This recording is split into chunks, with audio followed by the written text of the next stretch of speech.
Before going to sleep, I gently ran my hand across my husband's bare back. My fingers suddenly froze when they brushed against something strange. A small, raised spot on his skin. "Did you squeeze that pimple on your back again?" I murmured softly. "I told you to let me handle it." For the briefest second, Fung Tu Vien's body stiffened beneath my touch.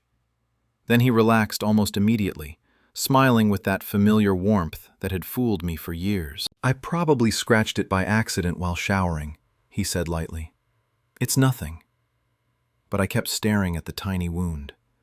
Around the mark, someone had carefully drawn a small heart using red antiseptic medicine. Beside it were two tiny handwritten letters, BB. I nodded quietly and said nothing more. Not long after, his breathing became slow and steady.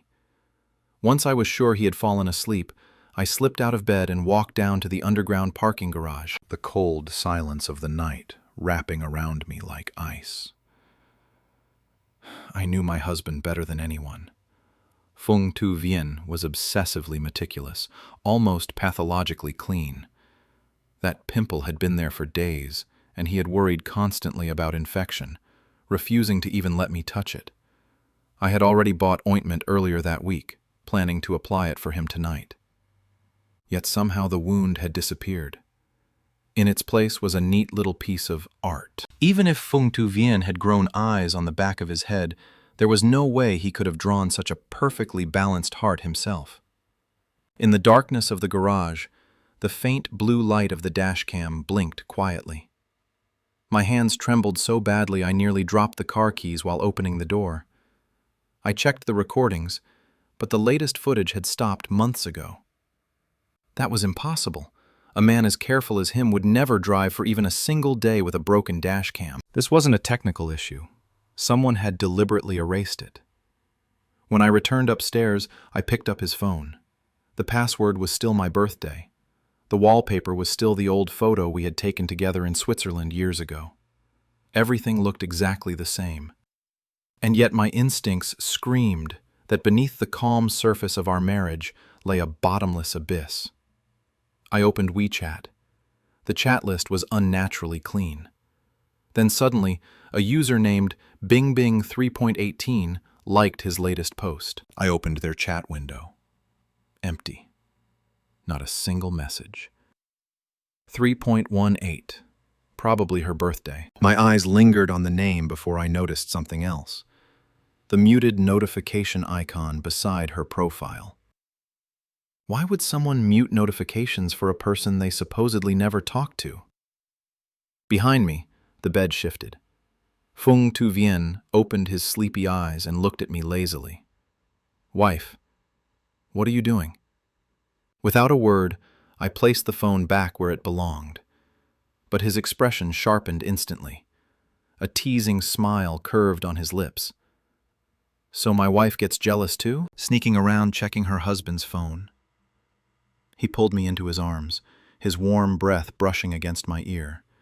Yet somehow, it made my skin crawl. "Go ahead and check all you want," he whispered. "I'm innocent. I have nothing to hide." The next morning, he seemed determined to play the role of the perfect husband. He even pushed his phone toward me while warming milk in the kitchen. "You know the password. Take your time." Watching the calm confidence on his face, I knew he had already cleaned up every trace. I ignored the phone and quietly dipped a cotton swab into antiseptic solution. "Let me treat your wound," I said softly. "If it gets infected, it'll be troublesome." His eyes flickered away for just a moment.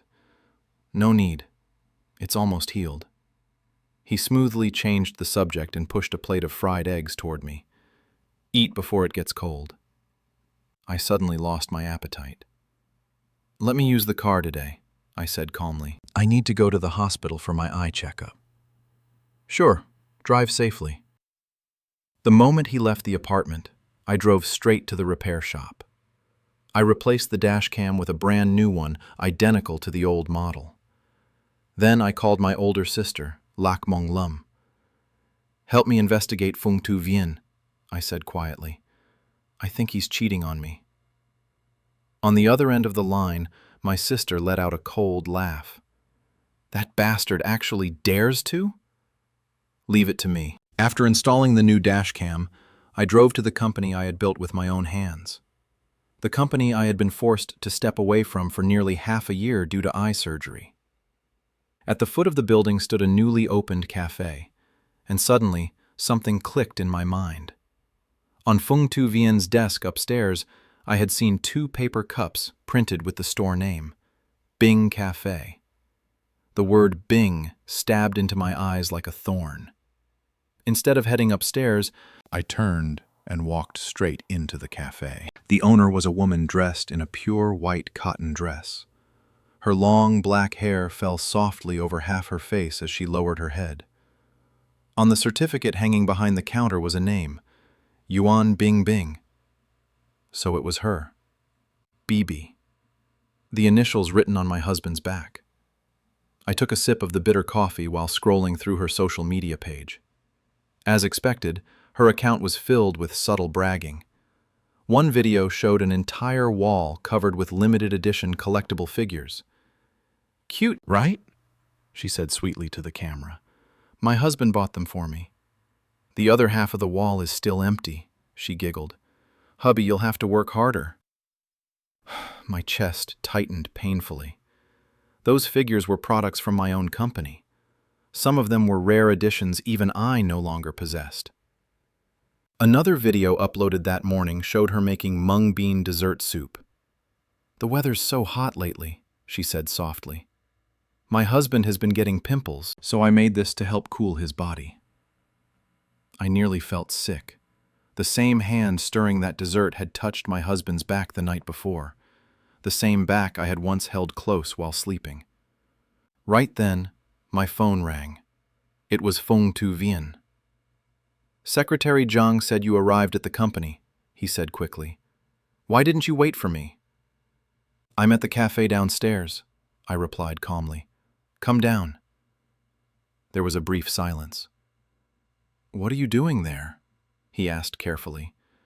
"Just come upstairs. We'll go eat together later." "No," I said. "I like the atmosphere here." His tone instantly became uneasy. He made excuse after excuse to delay coming down. Half an hour later, he finally walked into the cafe. The moment Yuan Bingbing saw him, her eyes lit up like stars. But Phung Tu Vien pretended not to notice her and walked directly toward me. I deliberately raised my voice. "Miss Owner, do you have iced mung bean soup here? My husband can't drink coffee." Yuan Bingbing froze instantly. Her eyes reddened almost at once. No, we don't have that." Phung Tu Vien immediately grabbed my shoulder and hurried me outside. "This is a coffee shop," he snapped irritably. "Why would you ask for mung bean soup? You're making things difficult for her." During lunch, he kept texting non-stop beneath the table. I quietly placed a piece of chili pepper into his bowl. Without even looking, he ate it immediately and began coughing violently. "People shouldn't be too greedy," I said calmly while wiping my mouth. "Trying to do 2 things at once usually ends badly." Meanwhile, I opened a chat with the administration department. Secretary Zhang informed me that Phung Tu Vien wanted to order Mid-Autumn Festival gifts for the entire company, from the cafe downstairs. I smiled coldly. So he was using company money to support his mistress's business. Smart move. I immediately replied, "Send me the list of premium suppliers instead. Our employees deserve the best." Then I froze every supplementary card connected to Phung Tu Vien's accounts and headed toward the coffee auction my sister had warned me about. Inside the luxurious auction hall, Phung Tu Vien and Yuan Bingbing sat pressed closely together, whispering affectionately. She clung to his arm coquettishly, demanding that he bid on a rare batch of Nido Red Earth coffee beans worth over 3 million yuan. 150,000 yuan per kilogram, Yuan Bingbing shouted proudly under the encouragement of Phung Tu Vien. The entire hall erupted in admiration. Under the flashing cameras of reporters, she leaned over and kissed his cheek. Thank you to the most important person in my life, she declared sweetly. Thank you for always supporting my dreams. She proudly announced plans to open 30 more branches next year. Fung Tu Vien looked at her with gentle affection. As long as you're happy, baby. Amid thunderous applause, I slowly stood up and began clapping too. But my applause came half a beat slower than everyone else's. That lonely, deliberate rhythm cut through the hall like a knife. One by one, people turned toward me. Fung Tu Vien frowned and looked back. The instant he saw my face beneath the lights, his entire body trembled violently. The smile on his lips froze solid. I smiled coldly. Please continue, President Fung. Why did you stop smiling? The entire auction hall fell silent. Every pair of eyes shifted between me, Fung Tu Vien, and Yuan Bingbing. Even the reporters sensed blood in the water. A journalist quickly raised his voice. Miss, are you dissatisfied with something regarding the auction? I smiled faintly and looked directly at Fung Tu Vien. The moment our eyes met, he immediately shoved Yuan Bingbing's hand away and folded his arms tightly across his chest, as if that alone could erase what everyone had just witnessed. Beside him, Yuan Bingbing lowered her head awkwardly and grabbed her handbag, clearly preparing to leave. But I spoke before she could take a single step. Miss Yuan, I said softly, my tone calm enough to make the room uneasy. What happens if you can't afford the final payment? Both of them snapped their heads toward me instantly. The hatred in their eyes burned openly now. The host hurried forward, forcing out a nervous smile. Ma'am, if there are any payment concerns, we can discuss them privately. Please don't disturb the order of the auction. But it was already too late. My question had ignited the room. Whispers spread through the crowd like wildfire. If she can't afford it, why bid in the first place? That's embarrassing. Her cafe isn't even famous. Where would she get that kind of money? She obviously has a sponsor. Maybe her husband is paying. What a ridiculous scene. I cleared my throat lightly and spoke again, each word precise and cold. Miss Yuan, your cafe has been open for less than 6 months. Monthly revenue hasn't even exceeded 20,000 yuan. Rent alone costs over 10,000. Add labor and supply expenses, and your business has been operating at a loss the entire time, hasn't it? Yuan Bingbing's face changed dramatically.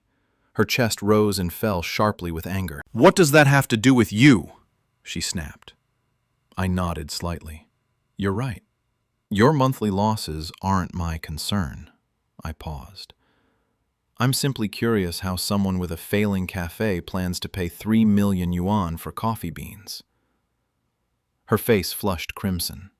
Almost instinctively, she reached out and tugged at Fung Tu Vien's sleeve, her eyes filling with tears.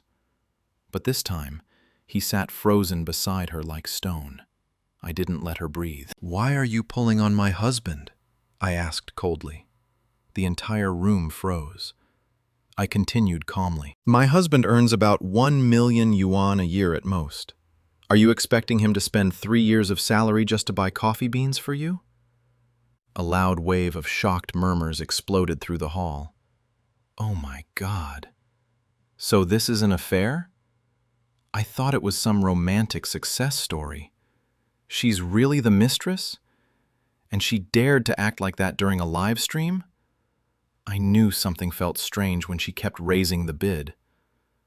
Under the flood of whispers and judgment, Yuan Bingbing looked pitifully fragile, like a white flower trapped in a storm. Tears rolled down her cheeks as she looked at Fung Tu Vien. Just leave, she whispered shakily. You can't win against her. I don't want to see you humiliated because of me. Her voice trembled with heartbreak. And finally, Fung Tu Vien broke. His trembling hands wrapped tightly around her shoulders as he pulled her into his arms. You're not a mistress, he said hoarsely. If I say you're not, then you're not. My chest tightened painfully. For this woman, he was willing to throw away every last piece of dignity he had. I looked at him quietly. "Instead of pretending to be heroic," I said softly, "maybe you should think about where the payment money is coming from first." Right then, an employee rushed nervously onto the stage. "Miss Yuan," he said cautiously, "there seems to be an issue with the payment account you provided earlier." Feng Tuvian's head snapped toward me instantly. The hatred in his eyes was so violent it almost felt physical. Meanwhile, Yuan Bingbing tugged weakly at his sleeve. "Forget it," she whispered tearfully. "We can't compete with her. I don't even want the deposit back anymore." But her words only fueled his rage further.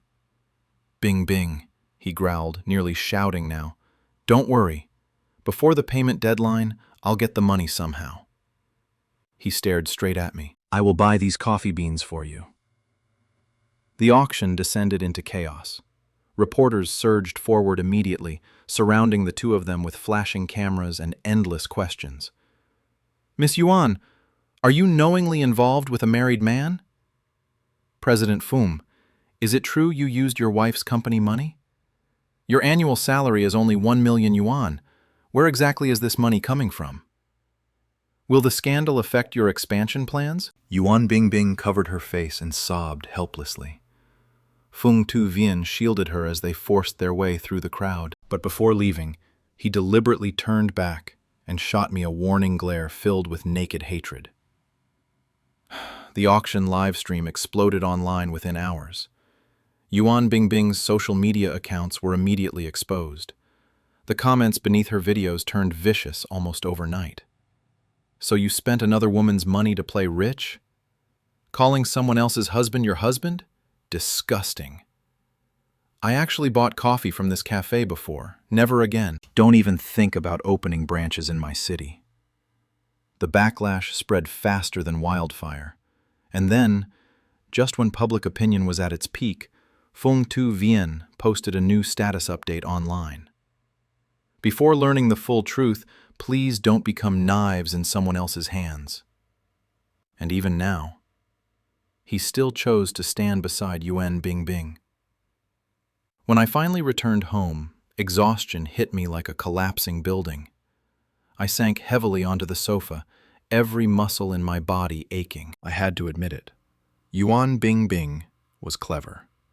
She understood Feng Tuvian's weakness perfectly. To a man like him, losing to me publicly was more unbearable than death itself. And somehow, after all the years we had spent together, our marriage was worth less than her tears. I closed my eyes slowly. "Feng Tuvian," I whispered bitterly into the empty room. "Do you really want to fight me to the end?" My phone suddenly vibrated on the table. A message from my sister, Lak Mong Lum. "Take a look at this. Has Feng Tuvian completely lost his mind?" A chill ran down my spine. My fingers trembled as I opened the link she sent. The moment I saw the headline, my vision blurred. "CEO of Huiandu Entertainment accused of improper relationship with university professor in exchange for graduation." Attached beneath the article was a photograph. The instant I recognized it, I threw my phone away as if it had burned me. My stomach twisted violently. I nearly vomited. At that exact moment, the doorbell rang. "Laknian, are you home?" I staggered toward the door in a daze. The second I saw my sister standing outside, all the strength holding me together shattered completely. I burst into tears in her arms. She pulled me tightly against her chest, gently stroking my hair while I cried so hard I could barely breathe. "I saw the news and came immediately," she whispered. "Don't be afraid. I'm here." It took a long time before I finally calmed down. She wrapped a blanket around my shoulders and handed me a cup of warm milk, patiently coaxing me to drink. With swollen eyes, I looked up at her. "Was it really him?" I asked hoarsely. "Did Feng Tuvian do this?" My sister fell silent for a moment. Then she nodded slowly. "I traced the source of the leak," she said quietly. The person who spread the photo admitted Fung Tu Vien sent it to him personally. My mind went blank. No, I whispered weakly. That's impossible. I curled my arms around my knees, feeling like my thoughts had frozen solid. Memories crashed into me all at once. Back in university, when that professor had deliberately targeted me, harassed me, cornered me. It was Fung Tu Vien who had rushed in to save me. I still remembered the way his entire body shook with fury as he grabbed a chair, glaring at the professor like he wanted to kill him. If I ever catch you touching her again, he had snarled back then, I'll break every rib in your body. For years, I believed he was the light that pulled me out of the darkness, the man who protected me, the man who loved me most. And now, I finally understood the truth. He had secretly taken that photo years ago, the moment the professor had grabbed me against my will. He had kept it hidden all this time, waiting, saving it like a weapon. And now, for Yuan Bingbing, he had finally used it to destroy me. A horrifying thought slowly crawled into my mind. Maybe from the very beginning, his protection, his tenderness, even his love, had all been part of a plan. Beside me, my sister's expression darkened with worry. Even though we discovered it quickly, she said carefully, he intentionally pushed the topic online. Public opinion is already spreading fast. This could seriously affect you, and the company. I slowly tightened my fists. Then I took a deep breath, forcing the cold air deep into my lungs until the shaking in my chest finally settled. If this is the worst he can do, I murmured quietly, then let him try. My eyes gradually turned cold. If he wants a war, then I'll make him regret choosing the wrong opponent. But no matter how calm I tried to remain, the comments online still felt like knives slicing into my skin. The situation changed fast. I almost felt sorry for the wife earlier. So she used her looks to get through university? Disgusting. No wonder her husband cheated. Compared to the wife, Bingbing seems much more innocent and pure. She's supposedly the CEO of some company. I'll never buy their products again. Fear immediately gripped me. If the scandal spread to the company, years of work could collapse overnight. I contacted the PR department at once to prepare an emergency response plan. But halfway through the meeting, one of the employees suddenly gasped, "President Lack, the public opinion is shifting." I looked up sharply. It turned out my former university best friend had publicly defended me using her real identity. "I studied with Lack Nian," she wrote. "She graduated in the top 10 students of our entire department. I genuinely don't understand why someone with her abilities would need to exchange favors for grades. Someone is clearly twisting the truth for another purpose." Attached beneath her statement was my official university ranking record. Cold, undeniable evidence. The rumors immediately began collapsing. Then another voice appeared online. A junior student from university posted publicly, "I believe Senior Lack is innocent. I also knew that professor. During my internship under him, I experienced inappropriate behavior too. I stayed silent for years because I was afraid. But the victims weren't just me and Senior Lack. If necessary, I'm willing to testify about his sexual harassment." After that, more and more women stepped forward. Some shared their own experiences. Some directly exposed the professor's behavior. Others simply stood beside me publicly so I wouldn't have to face the storm alone. Reading their messages, my throat tightened painfully. For the first time since the scandal began, I no longer felt alone. One of the PR employees looked at me seriously. "President Lack, I think we should officially respond. We can clear your name while also encouraging more women to speak up when facing injustice." Her words struck something deep inside me. I slowly nodded. "All right, we'll issue an official statement." But even then, one question still haunted me. Huiandu was not just my company. It was ours. Fung Tu Vien had helped build it too. Could he really be cruel enough to drag the entire company into destruction? I turned toward my sister. "Help me investigate something," I said quietly. During the months I was recovering, who exactly was Fung Tu Vien meeting with? The moment I finished speaking, my sister immediately understood, and with her network of connections, the answer came quickly. "He's trying to sell the company's core IP assets," she said grimly. "He's secretly met with several competing companies already." The room went silent. Then my sister slammed her fist into the sofa furiously. "He wants to sell the company's IP? Has he gone insane?" A cold smile slowly curved across my lips. So that's his real plan. I finally understood everything. While I had been recovering from surgery, Fung Tu Vien had already been preparing his escape route. Sell the company's most valuable assets, take the money, build a new company from scratch, and start over with Yuan Bingbing. I closed my eyes briefly. I had underestimated him.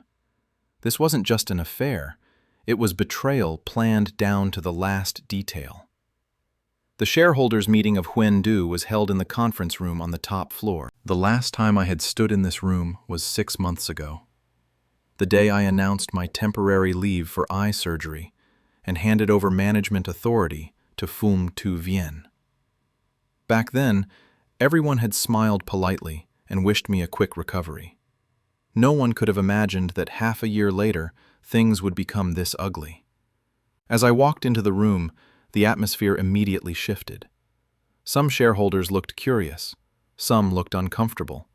Others were clearly waiting for a show. Fung Tu Vien sat at the head of the table, his expression already dark. The moment he saw me, he slammed a notebook heavily onto the table. "Lac Nien," he snapped coldly. "You've really gone too far." His voice echoed sharply through the room. "You deliberately humiliated Bingbing at the auction and destroyed her cafe's business. She prepared ingredients for that mid-autumn order weeks in advance. Now she can't even afford rent anymore." So that was it. Bing Cafe had already collapsed. I let out a faint laugh. Then her business was weaker than I thought. His eyes widened with fury. "You're bullying her with your power." I ignored him and turned calmly toward my assistant. "Assistant Vaughn," I asked evenly, "did our company officially sign any mid-autumn contract with the cafe downstairs?" "No, President Lack," he answered immediately. "There was never any signed agreement." I tilted my head slightly and looked back at Fung Tu Vien. Then who exactly did I bully? My company never promised her anything. If she rushed to buy supplies before securing a contract, whose fault is that? For a moment, he was speechless. Clearly, even he knew he was losing this argument. The only thing left in his eyes now was resentment. "You caused enough scandals already," he said through clenched teeth. "Why call a shareholders' meeting now? What exactly are you trying to do?" I slowly placed both hands on the conference table and looked directly at him.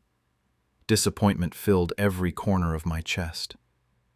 "The reason I gathered everyone here today," I said calmly, "is to officially announce one thing. I'm divorcing Fung Tu Vien!" The room instantly exploded into shocked whispers. Even though the recent scandals had already sparked endless rumors, hearing the word divorce directly from my mouth still stunned everyone. Fung Tu Vien slammed the table violently and stood up. "What do you mean by this?" One shareholder quickly joined in nervously. "President Lack, regardless of personal matters, President Fung is still managing the company. The outside rumors are already affecting us badly enough. If you announce a divorce now, things may become even worse." I slowly turned toward him. Then, one by one, I began listing dates. On the 12th, at Vunding Restaurant, you met with CEO Lack from Cow Entertainment. On the 23rd, at Dongfeng Hotel, you met with CEO To from Nyak Tran Media. I paused slightly before looking straight at Fung Tu Vien. Why don't you tell the shareholders what those meetings were really about? His face turned deathly pale. Immediately, one of the shareholders realized the implication. Wait, Nyak Tran is our direct competitor. Tu Vien, the man said in disbelief. You couldn't possibly be that reckless, I continued coldly. Today's meeting isn't about my marriage. It's about the company. I slowly swept my gaze across everyone in the room. I refuse to tolerate someone who places personal interests above Huan Du and its shareholders. Fung Tu Vien suddenly pointed at me furiously. You investigated me? Then he laughed coldly. But don't forget something, Lac Nien. I still own 30% of Huan Du's shares. You think you can force me out that easily? At last, a faint smile appeared on my lips. I had been waiting for him to say exactly that. Then perhaps, I said softly, you should read this carefully. I slid a document across the table toward him. The moment he saw it, the blood drained from his face completely. It was our shareholder agreement, black ink on white paper, a clause added years ago during the company's founding. If Fung Tu Vien and Lac Nien divorce, the party proven at fault in the marriage must transfer all company shares to the other party at the price of 1 yuan per share. His breathing became uneven instantly. You trapped me. His eyes burned with fury as he stared at the contract. In reality, the clause had been added years ago by my sister, Lac Mong Lum, who insisted a lawyer include it during our startup days. Back then, I had laughed and said it was unnecessary. I truly believed our marriage would last forever. My sister had only sighed and told me, I've seen too many couples build companies together and destroy each other later. If your love survives, this clause is meaningless. But if one day you become enemies, it will save you. Now her words had become prophecy. Fung Tu Vien's eyes turned bloodshot. So from the very beginning, he rasped bitterly, you never trusted me? I sat upright in my chair, my expression calm and cold. Were you ever worthy of trust? Silence crushed the room. After learning that he had secretly planned to sell the company's core intellectual property, the shareholders' remaining faith in him collapsed completely. The outcome was already decided. Once the meeting ended, all that remained was the divorce itself. Later that evening, as I walked past Bing Cafe downstairs, I realized the shop was completely shut down. The metal shutters were covered in graffiti and vicious insults sprayed in bright paint. I turned to leave, but suddenly, creak, the shutter door lifted slightly. Yuan Bingbing stepped out slowly. Her eyes were swollen red from crying. The moment she saw me, bitterness flooded her face.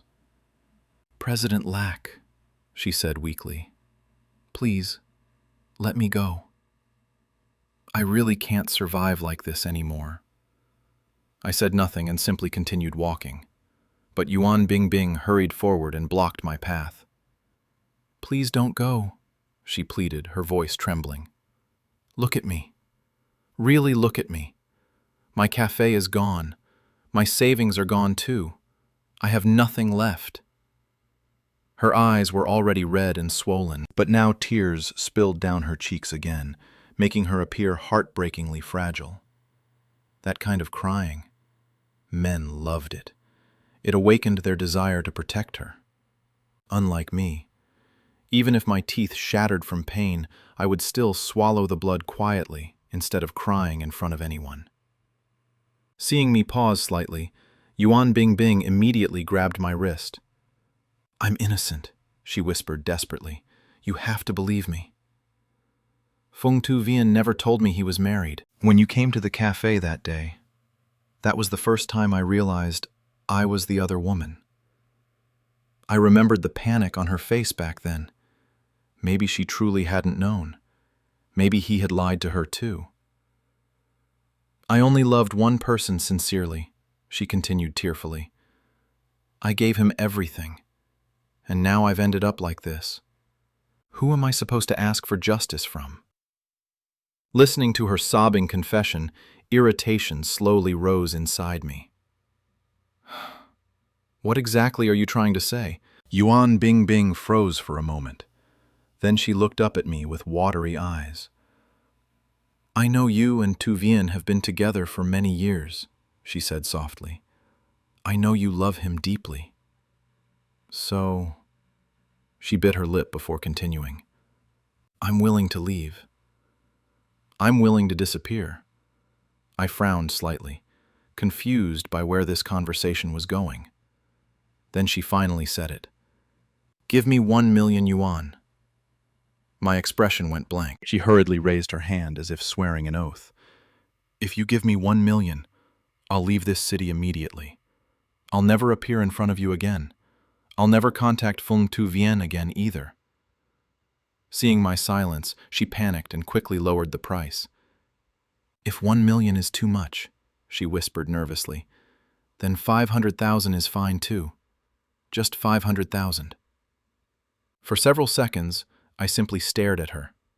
Then suddenly, I laughed. Not because it was funny, but because it was absurd.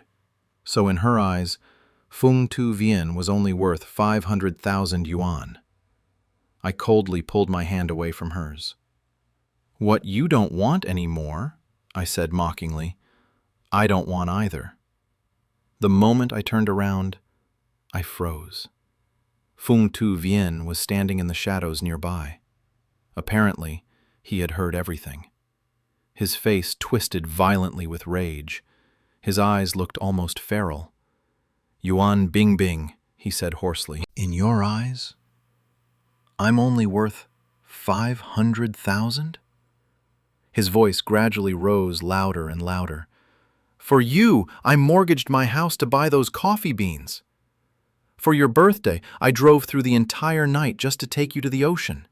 I negotiated with suppliers for you, cleared obstacles for you, protected you. And none of that means anything to you? Yuan Bingbing stumbled backward in panic. I never forced you to do any of that. Slap! The sound echoed sharply through the underground parking area. Yuan Bingbing cried out as her face snapped to the side. The two of them instantly erupted into a chaotic screaming match. And as I stood there watching them tear each other apart, only one thought crossed my mind. Dogs biting dogs really did make for an entertaining show. While they were busy destroying each other, I quietly walked toward my car. The new dashcam had already synced its recordings directly to my phone. Good. Very good. A few days later, I returned to the company personally to handle operations again. My sister worried constantly that I was overworking myself, and even introduced several professional managers to help. The truth was simple. Talented people existed everywhere. As long as the salary and shares were fair enough, many were willing to treat the company like their own home. Unlike Feng Tu Vian. No matter how many times I contacted him to discuss the divorce, he kept avoiding me. Until finally, I sent him an ultimatum. If you refuse to negotiate, I texted coldly, then we'll settle this in court. That same night my phone rang. It was him. The moment I answered, the heavy sound of drunken breathing filled my ear. Do you know how much I drank tonight? He asked with a bitter laugh. A full bottle of whiskey. I closed my eyes briefly. Call me when you're sober. Don't hang up. His voice suddenly became frantic. Please, don't hang up. Then I heard it, a muffled sob. None, he whispered drunkenly. You always looked down on me. Even now, I have to beg just to make you listen to me. I stayed silent.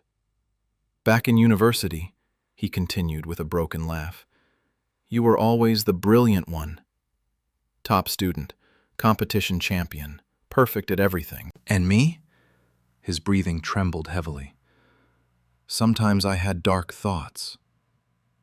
I thought, maybe if you fell hard enough, if you became dirty and broken, then maybe we could finally stand on equal ground. My heart clenched painfully. My voice shook. So that's why you secretly took that photo? He didn't deny it. Instead, he gave a low, bitter laugh. Yuan Bingbing is nothing compared to you. She's not prettier than you, not smarter, not more talented. But when she looks at me, his voice cracked, she sees me. She admires me. She treats me like I'm important. With her, I feel powerful. Then suddenly, he started laughing and crying at the same time. Nyant nyant. I'm pathetic. Even when you barely looked at me, I still loved you. I don't want a divorce. I love you. His voice broke into a desperate shout. And finally, after all this time, I spoke honestly too. If I never saw you, I whispered shakily, then why would I have married you? If I never cared about you, why would I repeatedly cover your mistakes at the company? Why would I hand you temporary control as CEO?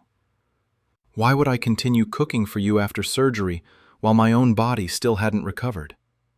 Silence. On the other end of the line, he couldn't answer a single word. I slowly closed my eyes. Feng Tu Vien. You destroyed this marriage with your own hands. A few days later, the finance department handed me a thick stack of documents. In the end, Feng Tu Vien and I still met where all broken marriages eventually arrive. Court. The courtroom felt cold and suffocating. Under the pale white lights, Feng Tu Vien sat across from me looking exhausted, almost hollow. His suit was wrinkled, his eyes bloodshot, yet there was still a trace of stubbornness left in his expression. Facing my accusations, he gave a dry, bitter smile. I didn't cheat, he said hoarsely, and I won't agree to a divorce. He truly believed I had no proof. Until I calmly placed the dashcam recording onto the evidence table. The moment the audio began playing through the courtroom speakers, every trace of color vanished from his face. The final mask he had been wearing shattered completely. Inside the recording, Yuan Bingbing's crying voice echoed faintly through the car. Then came the sound of violent movement, ragged breathing, kisses. The noises alone were enough to make the courtroom uncomfortable. Finally, Yuan Bingbing's trembling voice sounded clearly. You already have a wife. Why are you still involved with me? Feng Tu Vien laughed softly in the recording. She's too cold, he murmured. How could she compare to someone as obedient and sweet as you? Then came more kisses, more breathing. His voice turned lower, more intimate. Give me some time. Once I finish separating and restructuring the company, Huyen Du will become an empty shell.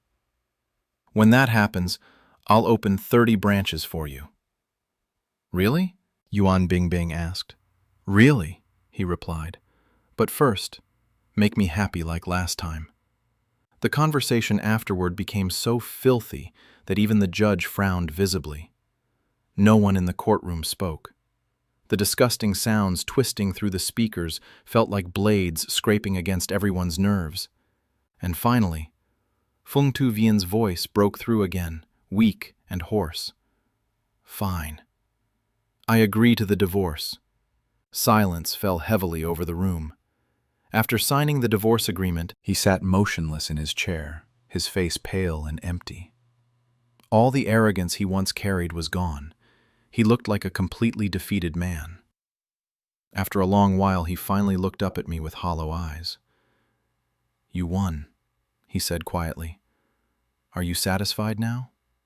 I looked at him calmly. This is far from over.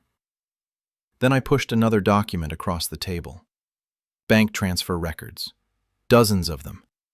Each transfer moved company money directly into Yuan Bingbing's account. I counted everything, I said, 480,000 yuan. I leaned back slightly. Huyen Du will officially sue you for embezzlement and misuse of company funds while serving as acting CEO. His pupils shook violently. For the first time since entering the courtroom, genuine panic finally appeared on his face.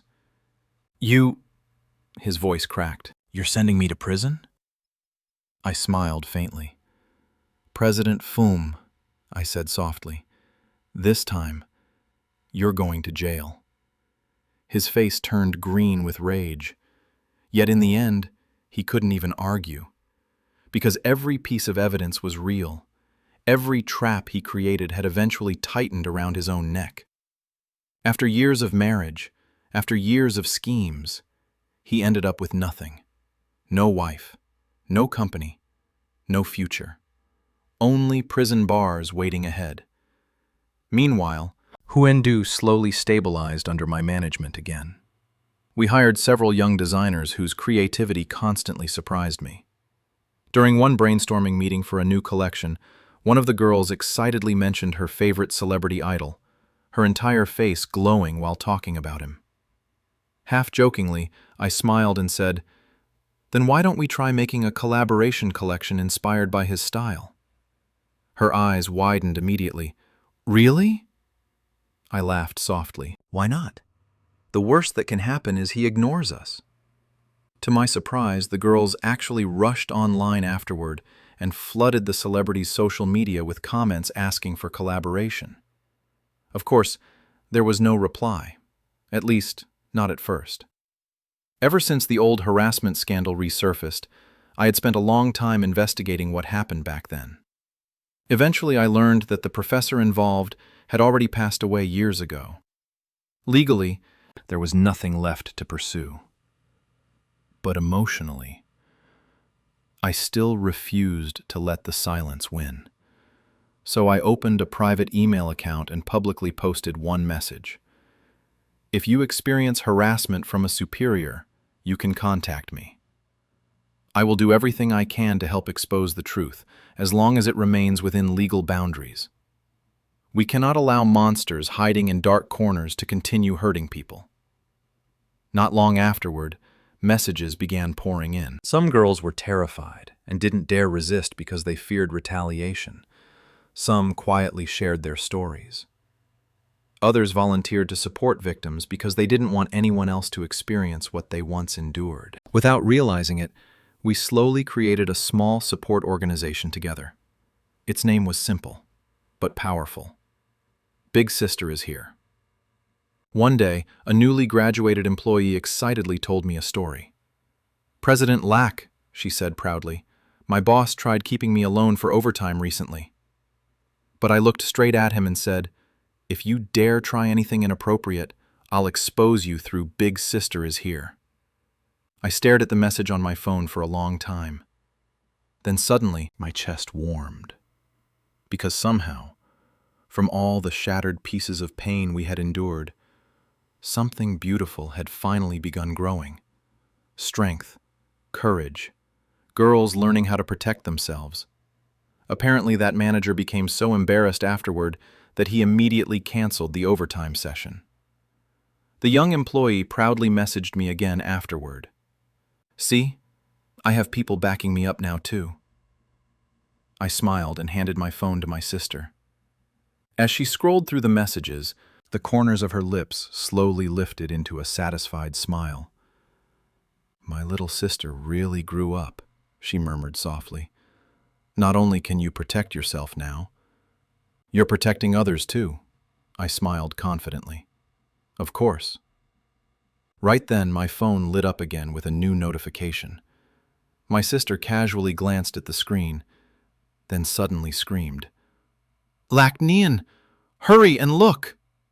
Confused, I grabbed the phone back, and the second I read the message, I screamed too. It was a reply from the manager of the celebrity idol the design team had contacted earlier. "President Lack," the message read, "I heard your team wants to collaborate on a co-designed collection with our artist. We really love the Big Sister is Here concept. Our artist is also interested in participating in a public campaign with a similar theme. If possible, we'd love to arrange a meeting soon." I shot to my feet instantly.